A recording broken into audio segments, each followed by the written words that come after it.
WhatsApp guys, আজকে আমরা দেখতে যাচ্ছি ওমর অন ফায়ারের ফানি কিছু বেস্ট কি মানে নতুন যে ভিডিওটা ছাড়া হয়েছে ওই ফুল ভিডিওর রিঅ্যাকশন তো সবাই দিছে, বাট আমরা ফুল ভিডিওর রিঅ্যাকশন না দিয়ে ওই ভিডিওর ভিতরে কিছু বেস্ট পার্ট দেখব যেইগুলো অনেক হাস্যকর এবং তার পাশাপাশি ভাইরাল হয়েছে। তো চলো বেশি কথা না বললে ভিডিওগুলো দেখা যাক।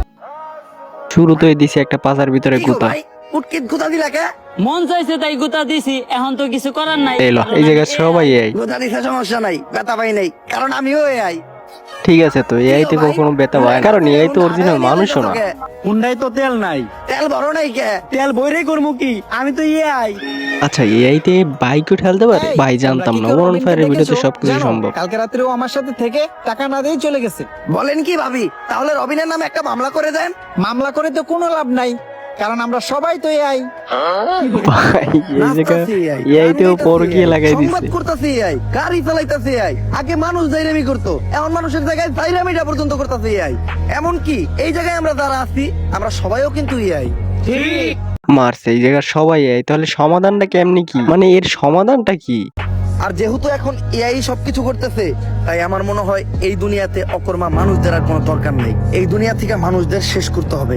স্যার মানুষই তো এই তাহলে কি মানুষরা সব মরে যাবে নাকি এবার ওরা মাইরে লাগবে? এইভাবে এইটা ভাইরাস এক্স, এই ভাইরাসটা যে সাইন্টিস্ট তৈরি করছে আমি ভাই শিওর এটা ক্রোম ইউজার যারা আছে তাদেরকে বলতেছে। প্রবেশ করব। এই বিষয়টা আসলে সত্য। এআই অনেক ভয়ঙ্কর হয়ে উঠতেছে। কোনটা আসলে মনে করো রিয়েল ভিডিও আর কোনটা আসল এটা বোঝা যায় না। তখন এই পুরা দুনিয়া। আচ্ছা আর একটা ক্লিপ আছে যেটা অনেক ভাইরাল হয়েছে, যে এটা এখন ধরতে গেলে ট্রেনিং কাপাইতেছে।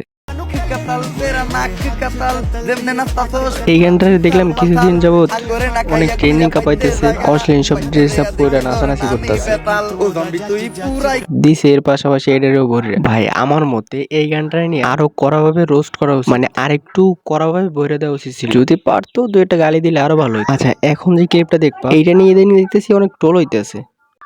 অনুপ্রেরণার আচ্ছা তারপর ভাই লেউটা চাটা ছাড়া আমার আর কোনো যোগ্যতা এইসব ক্যারেক্টারে কাকারে আবার ভালো মানায়। কোনো সমস্যা নাই যদি ভাইয়ের লেউটা চাইটা মাসে লাখ টাকা কামানো যায়। যদিও কন্টেন্টের নামে ভাই আমার লের বানায়, কিন্তু কি আর করার, বাংলাদেশের মানুষ তো এগুলাই খায়। কেমন ছিল কন্টেন্টটা? কন্টেন্ট? এই জায়গায় কন্টেন্ট কই? তাইলে আমি এতক্ষণ কি বললাম? এইটা আবার কেমন কন্টেন্ট? এইটাই লেউটার কন্টেন্ট। আচ্ছা এই জায়গায় মূলত একেবারে থটস অফ বিলারে বলা হয় না। বিষয়টা হচ্ছে একটা মানুষকে ফলো কইরা কিছু মানুষ সাপ্রিক মতো হার্টের কথা কয় যেটার ভিতর কোনো মিল নাই, যুক্তি পুরো একটা ফালতু মার্কা কন্টেন্ট। এইখানে যেসব কথাগুলো বলা হয়েছে এর 100% ভিতর 95% এদেরকেই মেনশন করা হয়েছে, একেবারে সরাসরি থটস অফ বিলারে মেনশন করা হয়। আশা করি তোমরা সবাই বুঝতে পারছো। আর তোমরা বুঝতে পারলে তোমাদের নানির ধন্যবাদ। আমি বাবা আয়না, আমার আয়নাতে যা দেখা যায় অত্যাধিক কি ভণ্ড বাবা, খাও দেখা যায় না। তোরা কেউ আমার বিরক্ত করিস না, আমি এই দুনিয়ারে বাঁচানোর লিগা এক গভীর ধ্যানে বই কথা কয় কেমনি? 20 বছরও ভাঙা সম্ভব না। ওই সবাই তাড়াতাড়ি এই জায়গা থেকে বাইরা, একটা জম্বি আমাগো দিকে আইতেছে। এলো বাবা আগে দৌড়াইছে। আর এই শুটটা নেওয়ার সময় অনেক কাহিনী হয়েছে, অবশ্য ব্যথাও পাইছে অনেক, 2-3 বার নাকি পড়ে গেছিল। তো এই ছিল ওমর অন ফায়ারের ভাইরাল কিছু ক্লিপ। আশা করি তোমাদের সবার কাছে ভালো লাগছে। আর যদি ভালো লেগে থাকে অবশ্যই কিন্তু লাইক কমেন্ট সাবস্ক্রাইব করে দিও। আর যদি ইতিমধ্যে করে থাকো তাহলে ভাই তোমাদের নানির ধন্যবাদ। তো দেখা হচ্ছে নতুন কোনো ভিডিওতে, ততক্ষণে আল্লাহ হাফেজ।